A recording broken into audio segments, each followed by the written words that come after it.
Du côté du Matmut Stadium de Gerland, le Loup face au Racing 92 pour le compte de cette 19e journée de top 14. Deux concurrents directs à la qualification qui se font face. Les Lyonnais sur une bonne dynamique qui enchaînent les résultats positifs. Les Racingmen qui alternent le bon et le moins bon.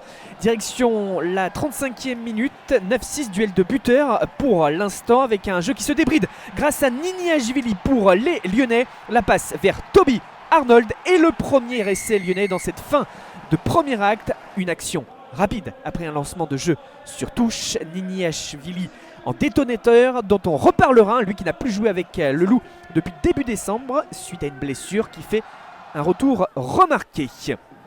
Fin de premier acte et les Lyonnais toujours à l'offensive. Maracou, Berdeux, du jeu debout, rapide, Doussin qui maintient le rythme, Niniashvili et le festival. Tuisova dans le couloir, la puissance en mode bulldozer pour éliminer les adversaires venus défendre. Tuisova qui fait le break pour le Loup qui se détache dans cette fin de première période. On revoit la charge de Maracou, le relais de Berdeux, cette passe à une main après contact. Doussin, Niniashvili et Tuisova, fin de passe, Rafu. Et pour terminer, il casse ce plaquage.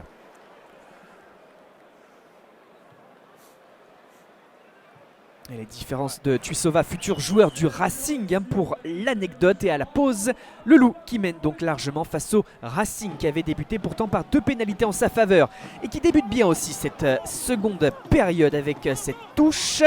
La première charge de Taritin et puis Gia Kariashvili qui parvient à aplatir et à relancer les ciels et blancs. Une déviation en touche signée Loret. La charge de Tarit qui fait le point de fixation. Les soutiens sont là et le pilier droit du Racing qui fait mouche.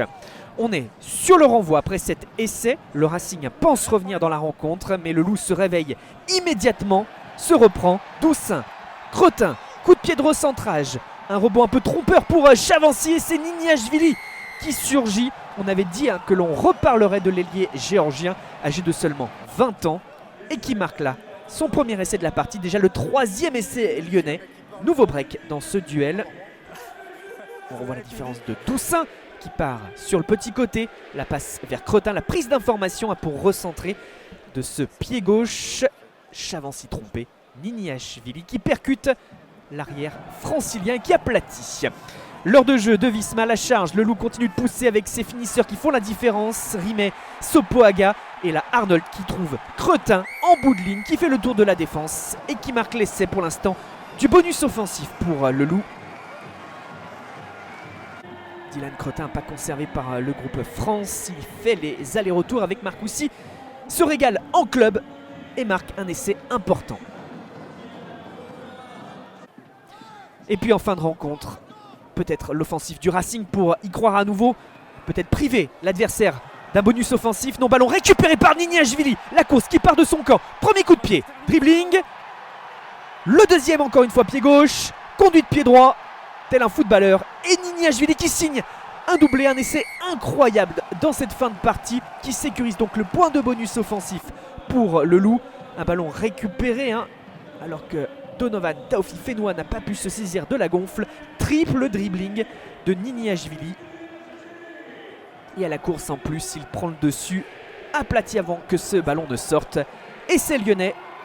La joie forcément du staff lyonnais. Doussin un petit peu sonné qui a donné son corps à la science. Succès bonifié 45-11 du Loup face au Racing.